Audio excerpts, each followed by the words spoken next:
So for today's video po, gagawa tayo ng ginataang bilo-bilo. Ayan po yung bilo-bilo. Ayan, yung pansahog, yung mga saba, kamote, kamoting kahoy. Yan.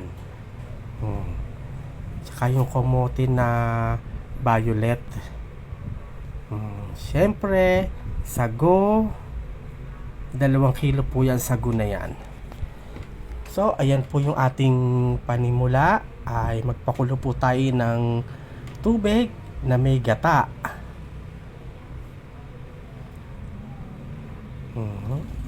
Pagka po yan ay kumulo na, ay pwede na po nating ilagay yung lahat ng mga ingredients. Yung kamote,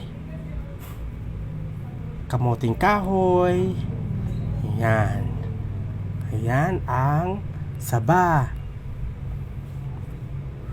Sahog na rin natin yung saba.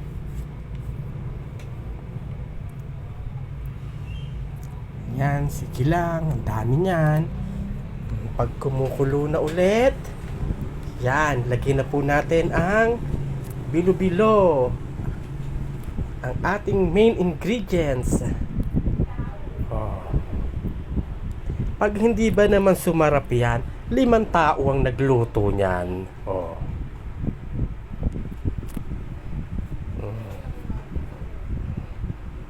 Yan. So yan, habang nilalagay yung bilo-bilo, haluin lang natin ng haluin.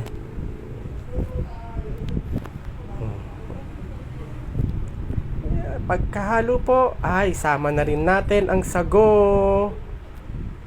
My favorite. Ayan ang langka. Naku, yan yung galing ng puno. Daming langka.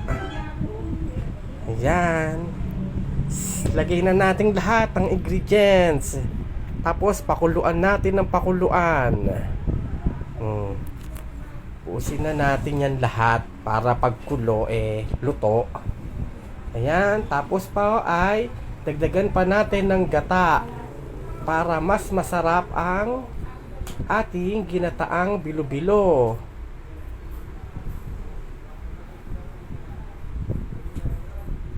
Yan, at yan, dagdag pa ulit ang gata. Ang daing naming gata pampasarap kasi talaga yan dyan Tapos ayan, sugar.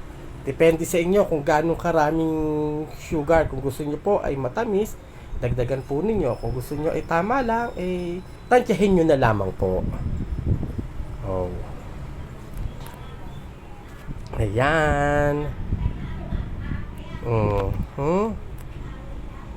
Lapit ng maluto. At para lumapot po ay yung glutinous rice ay inano namin sa tubig, tinunaw sa tubig bago po ay isinama namin dyan para po lumapot yung sabaw.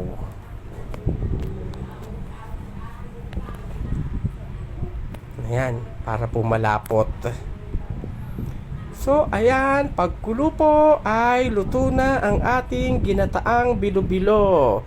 Ayan po, huwag niyong kalilimutan. Please follow and share my Facebook account. Maraming salamat po.